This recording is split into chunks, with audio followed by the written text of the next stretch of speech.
Juliana is amazing. So I've worked with Juliana now closely for about a year, but we've known each other for a long time. So I'll let Juliana introduce herself, tell you her story, but she wants to be on the hot seat because she has a question about some of my favorite things. Okay. We all know I love systems. I could talk about systems all day, every day.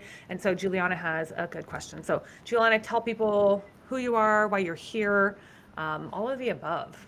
Awesome. Thanks, Linnea. So my husband and I, we are the Blonder Group in Fort Collins, Colorado. We started two separate businesses, and then when we got married and we combined businesses. Ever since then, we've kind of been piecemealing our systems together. That's one of the reasons why I was so drawn to you. Of you are the systems queen, and that's how my brain works. So I'm just excited to be here and dive deeper in. I'd say my question is along the lines of the listing system. And as I was this morning kind of researching through everything we have access to, which is insane, it kind of gave me the feeling of, gosh, I just want to burn all of this down and start over. And that's okay. And I know that's not what we need to do. So I'm kind of like, where do I start again? Like, let's talk about what I have going, but how can we make it better going forward? And instead of feeling so piecemealed, how can we move forward in a more strategic way and more focused way? Got it. Okay. So seller systems. It's actually funny because right now I'm actually doing a 3-day class on my seller system. So it's like so fresh in my mind. So if you're watching this and you're on the 3-day class, like, is it great? I mean, I think it's great. So I have some bias, of course, but so talk to me a little bit more about what you're doing. Okay. So your seller, like when you're talking about your seller system, how do you break it down? Like, give me some specifics. So we have a transaction coordinator, we have an assistant, a VA. Okay. My main job is getting the listing kind of set and prepped and on the MLS. Dan reviews the contract at the appointment and does that, and then later on he comes in when we're negotiating and getting deals done. So a lot of the background prep is with myself, our TC, and our assistant Amelia. Okay. And what happens is we have our listing video and everything. We have our seller questionnaire. So when someone reaches out, we either, depending on the relationship, and maybe you can tell me this is wrong, right? Just to make it easier. I either text them the link to the seller questionnaire. After the first phone call, we say, hey, this is how our system works. We're going to send you this link. Please fill this out prior to our appointment. So I text them or email them. As soon as they fill out that seller questionnaire, they automatically get an email of our listing video that we want them to review before the listing. And some other resources are the link to our book and things like that about selling. And from there, it's pretty much no more automation. At that point, then we do as much as we can up front. A lot of it is similar to your system where we're just pulling general comps about the market. We go with them. We go to the listing. We take photos and video and things.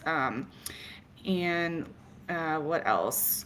We focus. We try to make that appointment as short as possible. And we don't give them a value at that appointment, of course. And then afterwards is when Dan and I sit down and really deep dive on the comps and kind of try to come up with a range. But like you've said in a lot of trainings, sometimes you don't know what you're going to list for until you're about to go live, right? Too. So, Yep. so, and then, in the middle there, once we've had the appointment, then I schedule the stager to come through. Usually I try not to meet with the stager because I do trust her, but sometimes I'll meet with the stager. the TC in the background is putting together the listing on the MLS, and then my assistant and I are working on the marketing materials. Once I get the features list written, I send that to her, and she gets a lot of marketing materials ready. I still feel like there's things in there that I miss and I forget, and yeah, there's a lot of moving pieces, obviously, and I feel like we're doing okay, but it could be a lot better. Even like resources that I was looking through your system, like our strategic marketing plan, like the physical booklet. I want a new one, and that's going to take it could take a lot of time. So I'm like overwhelmed with that. I feel like our listing video could be better. There's just so many things that, like I said, I just want to like burn it to the ground and start over, and I'm overwhelmed. Cool. Yeah. So talk to me, I wrote a couple things down. The first question I had for you is, what is this questionnaire that you're sending to them? The seller questionnaire gives us an idea of what their view of the home is, what they think the exterior and interior, like on a scale of 1 to 5. We ask them what, like, options of what might their main concerns be. So we'll be like, what's your level of concern with listing price, compensating a buyer's agent, appraisal coming in too low, inspection items. So all of those, we ask them if they're interviewing other agents. We ask them what their mortgage payoff is, so we can prepare sellers' net sheets and kind of have an idea of what going on with that. And then we ask them, like, just general, what do you like to do, your favorite restaurants, and also like, features of the home, any improvements, things like that. So the people that you send it out, how many days before the appointment do you send this out? It depends. I mean, we try to send it out as quickly as possible, because sometimes people are like, oh, well, it's, a Thursday, and they're like, oh, can you come by this Saturday or Sunday? So we try to send it out as soon as possible, but I don't have like a set time for that. Okay. And then how many people actually fill it out? Everyone that we've sent it to, that we've gone and seen their home, they've filled it out. Okay. So the reason I'm asking is because what I think could probably help in that particular case is like having the consistency and actually calling them and asking them those questions yourself. Okay. And I like to call this a pre-qualification call. So I actually just did a training on this the other day. It's called How to Win Every Listing, and this is how you win the listing. You pre-qualify your client up front, which is essentially what you're doing. But right now you're putting the onus on them to fill it out. Mm-hmm. And you're putting the onus on them to just, if they're like me, I hate filling out forms. So I'm going to give you as little information as possible. Mm-hmm. Does that happen? Do you see some people like? We see some people do that. Yeah. Yeah. Mm-hmm. Yeah. Because they don't have time. They don't have time. So there's a couple of things. First of all, you've really got to understand your client. You have to understand who you're talking to. If you're talking to someone who's like me, sending me a form that you want me to fill out is not going to happen. I'm a very high D on the scale, on the DISC profile. So like me, I don't have time. If you work with a lot of high Ds, you're going to run into that. Then you're going to run into people like the high Cs who are going to give you so much information. So much information. Then you'll have those high Is or the high S's where it's like they're going to just talk and talk, and you're trying to piecemeal. When I'm saying like type. You're going to try to piecemeal what you actually need from them. Right? So my question is, sending it out to them in advance, is that the best solution, or is it actually calling them and having a conversation and saying, hey, Juliana, I know that you want me to come to your house on Saturday. Absolutely. Today is Thursday. I'm going to need a day or so to kind of prep. But on Friday, 24 hours before our appointment, I'm going to call you. And I'm going to have some questions that I'm going to need you to help me answer, just to make sure that I'm fully prepared for our appointment. It's going to make our appointment go much more smooth. Mm-hmm. Okay. And then you fill that out yourself. Okay. Now, the other thing I heard you say is that you are putting together the marketing remarks and you're sending them to your admin. Mm-hmm. Do you have seller homework that goes to them? No, I think I've kind of lumped that in with the seller questionnaire.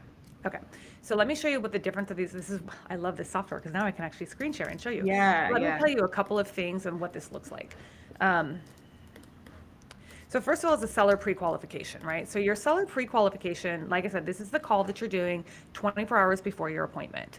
24 hours, maybe a little more than 24 if you want to, but the whole reason I do this, if I can share a screen here, the whole reason I do this is because this is going to help us in, first of all, getting all the answers to the questions that you want, but getting all the information up front that you actually need.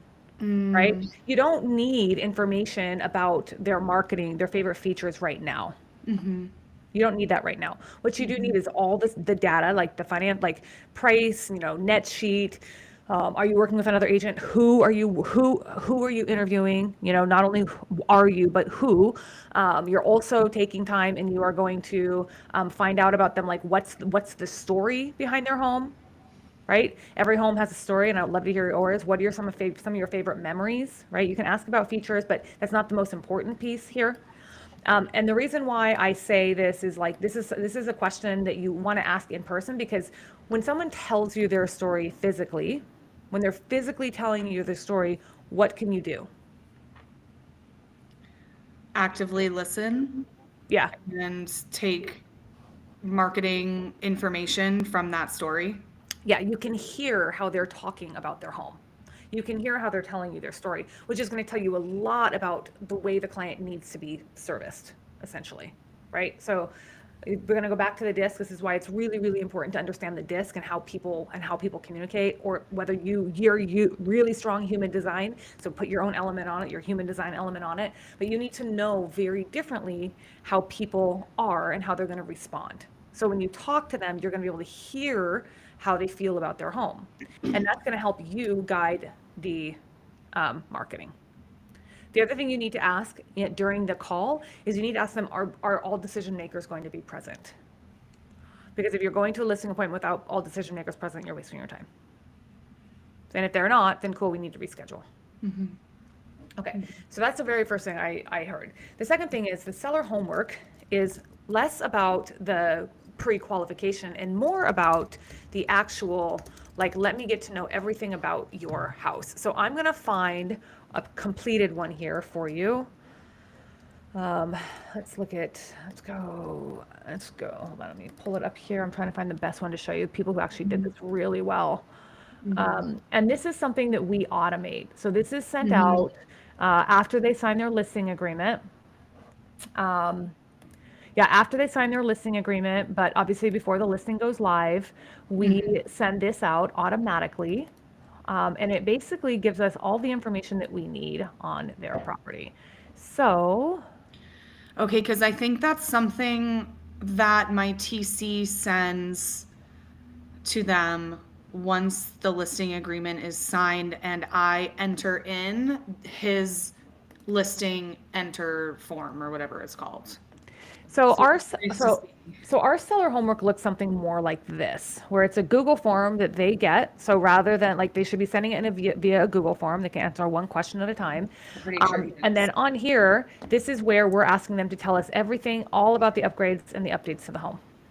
So they're listing all the upgrades, they're listing all the updates. We're asking things about, like, what's the best thing about your neighborhood? I want to influence my marketing. We're asking best things about, the top neighborhoods, the top hot spots.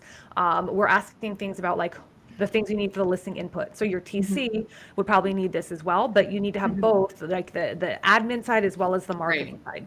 Right. So then what happens is this automatically, because once they return it, we have an automation that's set up to let us know, first of all, that it's done, so we can thank them. But second of all, this will automatically export it into a PDF and put it into the client's Google Drive. So your TC, whoever's doing this, can get alerted that it's there. They can just go in and pull the information they need. And then your admin can go in and pull the information she needs from marketing. It's all on one sheet. And so this is what I think is, like, probably a big game changer, is when we're sending this out. But if you're sending out 2 things for them to fill out, it does get to be a lot. There's a lot of things you have to do on the front end to show them that you're going to work for them, and don't just put the onus on them right up front. I love that. And I do love the phone call, because when you go to their house, I'd rather just get all of what they want to talk about up front and the story and all the things, and then that way when we get to their house, they already know our marketing plan, they already know all the things, and it's not going to be a 2-hour appointment. I mean, like you've said before, like who hasn't had that 2.5-hour listing appointment where you're just like, why was that so long? Yeah, your listing appointment should be 20 to 40 minutes at most. Yeah. And really, it's all in how you're managing the work on the front end. It's all about how are you prepping on the front end. So that call, you're going to get so much of that information, because normally what's happening right now is we're going to listing appointments and we're doing all of this stuff that I'm telling you to do on the call. We're doing that at the appointment. Right. That's like I mean, sometimes that call can be a half hour. Sometimes the call can be an hour. Yeah. Really, depending on who you're talking to. Okay. Right. we all know what I'm talking about, but Totally. I would much rather that be upfront, because what's going to happen is when you go into the listing appointment, you are now fully prepared. You know what objections they're going to have, right? You know how you know how you have to communicate with them. Because the other reason why like buyers and sellers will choose to work with us is because they think that we understand them. Mm-hmm. So if you are able to talk to them on the front end before you you could potentially book the qualification call the same time you take the appointment, but I think you shouldn't. I think you should do a little bit of research on the property first. Yeah. It just depends on the timeline. Sometimes you have to compress that timeline. Right. But like there's a lot of reasons why you want to get as much information out up front. So then when you go to a listing appointment, it's only 20 to 40 minutes and you're done. Yeah. Right? Yeah. Think about how many more listing appointments you could take if you did that. And like you and Dan, really what you should be doing, like your team, your TC and your admin need to be doing everything for the property. The only thing you should be doing is comps, like understanding pricing and having those conversations with your clients, and that's it. Like that's it. So your admin and your TC need to step up, and they need to take over some of these things. So as much as you can like automate for them and show them and just create SOPs and processes, like it's a lot easier. Yeah. I love that. That feels good. Okay. Any questions on that? I don't think so. So I guess just talking out loud, I can show the seller homework to my TC and make sure it just has everything in there that he already needs, that he would be sending over anyways. And then I think he could put that in his system and just send that instead. So that sounds like it could work as well. Yep. And the other thing is, so my TC doesn't work on my team. My TC he's amazing. He's got his own company. Yeah. But what we do is once we get, because he knows that this is going to go out. I mean, this is an automated email and an automated text reminder. So I'm not actually doing the email or the text myself, so I don't forget. It's there. As soon as I flip it in my CRM, as soon as I flip the status of the client from, into listing appointment set, essentially there's a whole action plan that comes into play, and it includes it includes when to send out the seller homework. And then, and the reminder. And so what happens is as soon as we get that, like I said, he gets an alert that it's there, so he can just go into their client's Google Drive, the client's portal, I call it. It's a Google Drive, okay? Fancy names, easier to say than Google Drive. So I went to the client's portal, they can go and grab it, and then he can fill out our listing input and everything from there. Okay. And then of course, we don't talk pricing until, it gets down to the wire, because there are so many things between today and the next 30 days that are going to impact pricing. Yeah. There's so many things. So, you're doing yourself a disservice if you go to a listing appointment and list a price. I mean, unless you are 100% confident that you're going to get that price. That's unfortunately, I think that's how a lot of people get overpriced listings, is because they promise something and then the market does what it's doing right now, at least here in Washington, or at least in my market in Washington. And so, taking those listings, going into the appointment, like hot-headed, I'm going to get this price. This is what I want. Your client can't dictate the price, right? So the pre-qualification some of the questions we talk about are a lot about like pre-qualifying on price, because you have to be able to control that conversation. So are you comfortable controlling pricing conversations? We're getting better. Okay. It's something that Dan and I argue about. It's probably our number one thing that him and I will stress over together for weeks. before the listing, before we're, as we're, the seller's working on the house and the stager's coming, da da da, and we're working in the background and we're watching the market, and it's extremely stressful. I do feel like in the end we balance it out and we come to like a good agreement. But yes, the last couple times in the two listings we have right now, one we just got under contract, one's a week on, we were able to re-look at the market, revisit the market, send them like a loom, looking at all the market data, like macro, micro, and things like that, and we were able to get them to agree on a better listing price in our eyes. And so, yes, I do feel like we're getting better at that, but him and I, it's such a stressor on our relationship, and I don't know, man. It's tough, but it always seems like he's like up here and I'm down here, and then somehow we like meet in the middle. But it's tough. So here's what I like to tell people about. I'm actually trying to find the script that I use because it's a really good script. Here's what I like to tell people about pricing. So who controls the price? The seller ultimately. Well, the market. The market. The Yeah. seller has no control over the price. Yeah. You as an agent have no control over the price. The buyer ultimately becomes the market, right? So they have more control, but the market controls the price. So when it comes to pricing, a couple of things I tell people to take out of your conversations and pricing is I don't think. It's not about me. It's not about I think, I feel. Okay? Nothing. Get over your thinking and feeling. They don't care about your they don't care about your thoughts and feelings. That's Hey, Dan. yeah, That's Dan. He's like, I feel. I'm like, it doesn't matter what you feel. Your thoughts and feelings don't actually matter. What matters is what the market says. Yeah. So the market is telling us this. The market says right now, homes in this condition are going to be sitting on the market for about 25 to 40 days, whatever your market says, unless we follow a specific set strategy. And this is a strategy that the market is showing us is working. Now, if you want to bring yourself into it, you say my experience, our experience, in our experience, or our experience tells us, right? Mm-hmm. But I think ultimately, like, you have to let people understand that you are just the person who's helping them translate the data. That's your job. Your job is translating data. Mm-hmm. So as long as you know how to read data, and you've each got to have a story to what the data says, right? The data might tell you that if you want to put the market, you want to price your house up here, we can totally price your house up here, and here's what's going to happen, right? The market's going to respond one of three ways. Do you know what those ways are, just by any chance? The market will respond by no showings, or no offer, or I guess, yeah, either an offer or not. Yeah, positive, neutral, or negative.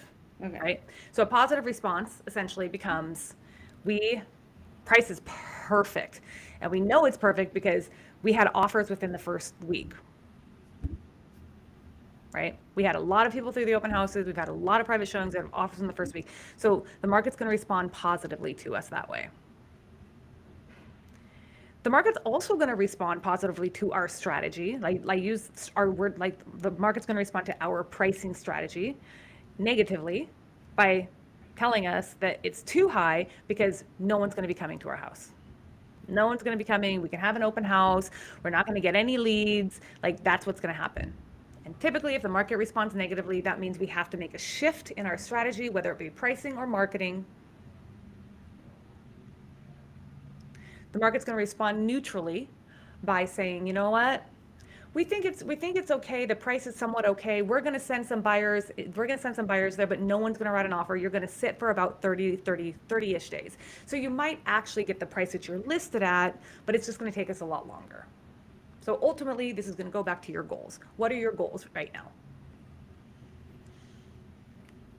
Mm-hmm. So when you price your homes with a strategy like that and you explain positive, neutral, negative response, it's really hard to argue with data.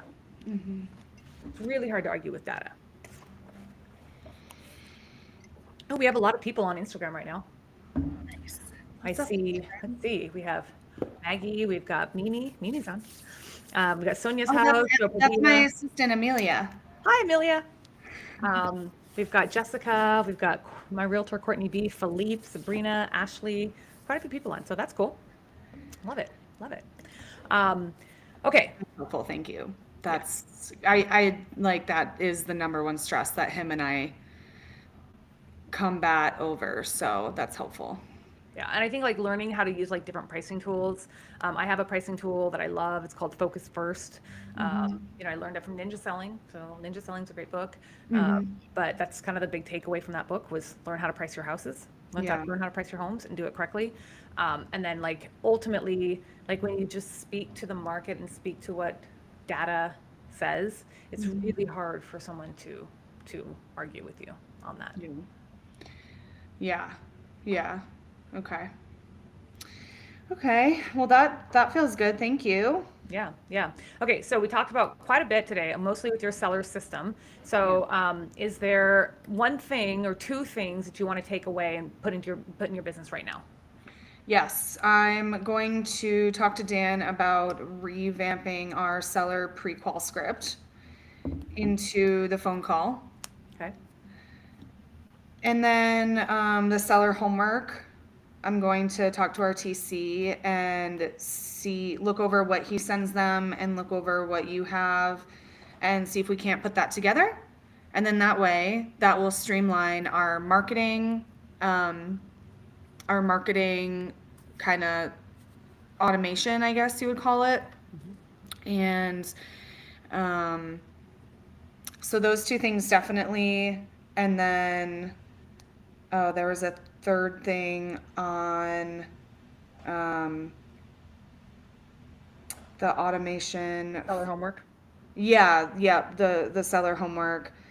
Oh, yeah, just a detailed question on that. So once they fill out the Google Doc, is it zapped into Google Drive? And Yeah, then, so yeah, yes. And then we also send we have a Zap that goes into we have a Google Space that's for it, like a transaction Google Space, and anyone that needs to be in there is on it.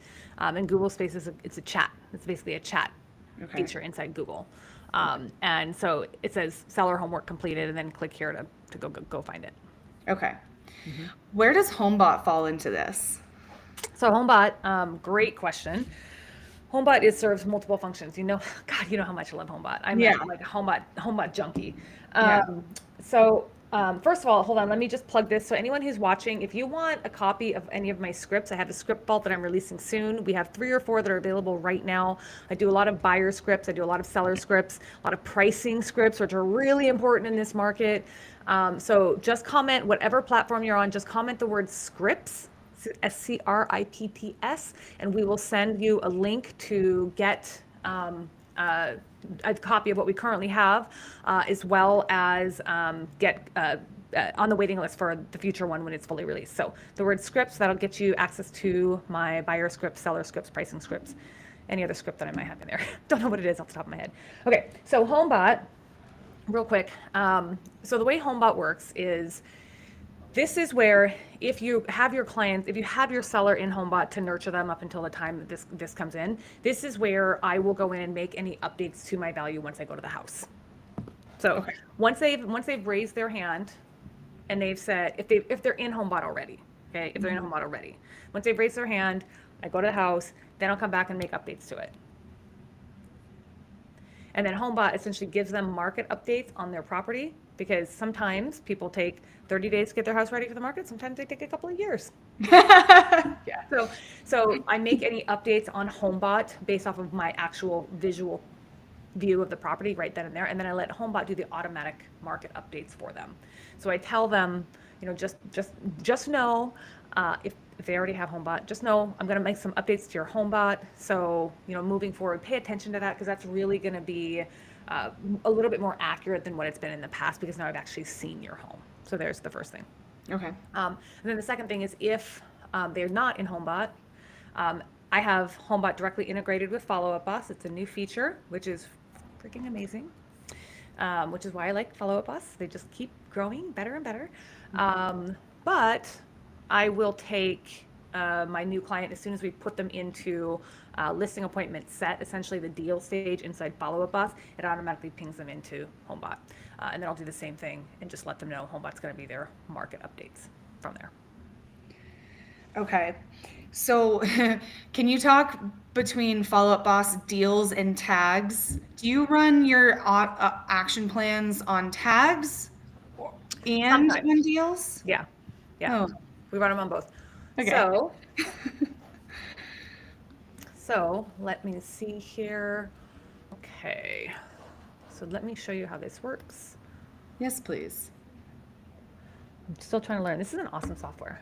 That's Okay, those of you that are watching on other platforms, isn't this cool? Like, because I have people on YouTube, I've got people on Facebook, I have people on Instagram right now. I think we might even be on LinkedIn right now. Isn't that cool? That's amazing. Okay, so tags and deals. So we actually have, it really depends on what action plan it is. But some of them will start with both deals and tags, and some of them will start with just a tag. So for example, listing appointment preparation, you can see that the automation is set based off of 3 things. It's set based off of me filling out a calendar date of being in 3 days or more. It's set based off of me adding a tag, listing appointment set. It's set based off of me adding a deal, seller's pre-listing listing appointment. So there's 3 things that trigger it. So you can really, the cool thing about Follow Up Boss is you can choose, and it doesn't matter. Like if I forget one of these, like sometimes I'm really good about remembering to change the stage, but I'm really bad about the tag because we have like a trillion tags, right? So right. So I kind of set it based off of anything that could trigger the automation is how I think about it. Okay. And so then we'll go in and we'll start the action plan. And then typically the secondary action plans from here. So automation S1 is for stage 1, automation S2 is for stage 2. And you'll see in here that that's actually triggered, again, it's actually triggered off of calendar date, list date is tomorrow, or the listing appointment checklist. Okay. But this tag is added automatically in the email campaign or in the automation from S1. Okay. Does So that make this, sense? yeah, it's like a catalyst for this one. Okay. Yeah, so basically this action plan here is going to start like at the end of it. So S2 listing appointment checklist. So at the end of it, what you'll see here, right? So the last one will have a tag on this one that's going to basically start, oh, I lied. It doesn't, not this one, not for L3 it does. For this one right here. So this one, it'll automatically add the tag right here. Listing appointment checklist. So therefore the automation will start automatically because this went through its initial task list here. Right. Yeah. So then it just really depends. And then a lot of the stages that we run are going to run based off of like what we have in all these things. Okay. So we have sellers, whatever. So that's essentially how it goes. So in your Follow Up Boss, do you have just Linnea Carver, or do you pay for an extra name to be in there? What do you mean? So it's like an extra like $60 a month to be able to have, like, say Dan and I as one person, and then the extra person, say our assistant Amelia, it's to be able to like assign tasks to different people. Yeah. So you're a husband and wife team. Yeah. So technically you could have the blonders. Right. And that's what we only have right now. Yep. Yeah. But if you want to have things coming from Juliana, it's going to have to be have your own separate campaign or account. I don't think it's necessary. Okay. I do personally, because I have other agents who are on my team. Gotcha. And I have a VA, so I do pay for it, but I don't think you need it. If you guys are okay, as long as you're doing from the blonders, right? And if you ever wanted to send an automatic email just from you could easily batch it, and just like you would go into emails, and you would, sorry, it's not a template. Where do you even send it from now on? I think you go here. It's been a minute. Batch emails. I think you just go like this and then you batch it. I don't know. Anyway, you just batch it, but you would just basically sign it, and then down here you'd go Juliana, right? Instead of like from the blonders, if there was a separate email just from you, you would just sign it your own name. but I don't really think that you would need to pay for more. You may want to have your admin have her own in there, because what that's going to do is that's going to help like your clients understand like that there's another person on the team. Right. And I don't think that's a bad idea to let your other clients do that. And then if, you know, you can only assign her admin privileges. So there's some things that she can't do. Like if she signs in as your own account, let's say she messes something up, like there's no way to recover that. I mean, you can call follow-up us, they'll probably recover it for you, but like it's a lot easier when you have an admin to have an admin sign in with their own account. Right, because I noticed on your seller system, like your Google Doc, and it's saying like who's doing what like one says agent, and then the next one says TM, which I'm guessing that's your transaction manager. So does your TM have a separate follow-up boss, and they're getting the tasks in follow-up boss? It just tags them. Yeah. So like so for Emmy, right? Like let's say you have her, you would basically assign tasks to her and it would show up on her task list. So when she logs in, it's going to automatically assign to her. Now, unless you have SOPs and processes in place, but I actually don't think you do yet, for her to know like which of you, if she's going in and she's looking at all of your tasks in follow-up boss, and she is just kind of like flailing, doesn't really know which ones to do, and just kind of like it makes it a little bit harder for her until you have very clear SOPs. So you have two choices. You can right now create and assign tasks directly to her on her own account, or you can get really good about your SOPs and get those in place right now. Right. Okay. Yeah, because right now we have it where like there's a certain action plan, like, oh, once it's moved to closed, then it's these tasks, but we just put like Emmy dash da da da da da. So it's not super clean. It's something, but it's not perfect. Which of course nothing will ever be perfect. Perfectionism is the root of procrastination. Yeah. It really is. It really is. Stop trying to be perfect. It's okay. It's okay. Yeah. I think if you can take one thing and implement it and then get that done and then implement something else, I think like if I have everything that we've talked about today, I would probably implement the pre-qual call. Yeah, definitely. I love that. Because I think the thing like with like the before the appointment form is like you're just putting a lot on them. You're putting a lot on them. Yeah, and then Chris RTC sends his thing to fill out too. Yeah, see? Yeah. For the seller pre-qual script, have you found that people prefer phone calls versus a Google Meet or Zoom? You can do it either way. Okay. Yep, you just gauge your client, ask them. I always say what works better for you, video call or phone call. And typically they'll say video call, which I love. Yeah. Video call, I always have my notes in there, my AI note taker, which I always record the conversations for multiple reasons. A, because the AI note taker is now my admin and it will send the recap to them and I don't have to worry about it. Yeah. But B, then I have content for later. I can check myself. I can coach myself on what could I have done better. Where did I do really well? I can coach myself. But then also you have a lot of like, you have proof of what you said. Yeah. Just in case you need it. I mean, I don't ever like to think that, but like, just in case you need it, like we have to be real.